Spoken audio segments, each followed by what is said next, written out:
আসসালামু আলাইকুম বন্ধুগণ, আমি কিন্তু এখন গোল পাহাড়ে আসছি। এই গোল পাহাড়ের দৃশ্য আমি আপনাদেরকে দেখাচ্ছি। এই যে গোল পাহাড়, এটা হলো গোল পাহাড়। এই যে গোল পাহাড়ের দৃশ্য, গোল পাহাড়ের পাশে কিন্তু শ্বাসের জমিন আছে। এই গোল পাহাড়ে কিন্তু আমি উপরে উঠতেছি না, গোল পাহাড়ের পাশে থেকে আপনাদেরকে দেখাচ্ছি। এটা হলো গোল পাহাড়। এই যে দেখুন, এটা হলো গোল পাহাড়।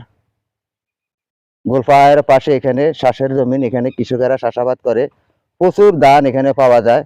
এই যে দেখুন, এখানে মাঠকে মাঠ, জমিন শ্বাসের জমিন।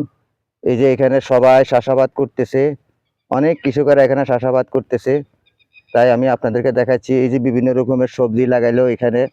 পাশে দিয়ে যেটা দেখতেছেন, এটা হইলো অজাগর পাহাড়। এই পাশে দিয়ে এটা হইলো অজাগর পাহাড়। এই অজাগর পাহাড়ের ভিডিও আমি আপনাদেরকে অনেক দিয়েছি।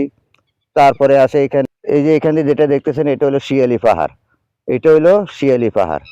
তাই এই যে এই শিয়ালি পাহাড়ের পাশে হইলো অজাগর পাহাড়। কিন্তু অজাগর পাহাড় হইলে কি হইব, অজাগর কি শিয়ালি পাহাড়ে যায়? নানি যায় সকল পাহাড়ে, কারণ সব তো সব জায়গাতে চলাচল করে। তাই আপনারা পাহাড়ের মনোরম দৃশ্য দেখতে আসলে এখানে কিন্তু আপনারা সবসময় সতর্ক থাকবেন এবং কি চোখ কান খোলা রাখবেন। চোখ কান খোলা রেখে আপনারা পাহাড়ের মনোরম দৃশ্যগুলা উপভোগ করবেন। তাই এই যে এখানে যে এই পাহাড়টা আমি বলছিলাম গোল পাহাড়, এই গোল পাহাড়ে সম্পূর্ণ গাছের বাগান। কিন্তু এটার উপরে অনেক সময় দেখা যায় উঠলে খুবই ভালো লাগে। এটার উপরে উঠলে অনেক দূরত্ব জায়গাগুলা দেখা যায়, মনোরম দৃশ্যগুলা দেখা যায়, আশেপাশে সব জায়গা দেখা যায়।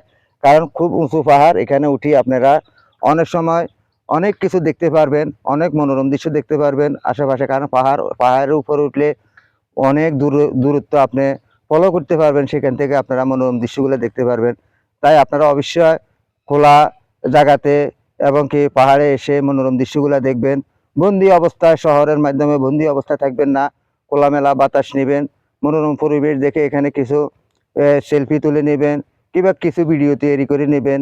আপনাদের কাছে অনেকটাই ভালো লাগবে।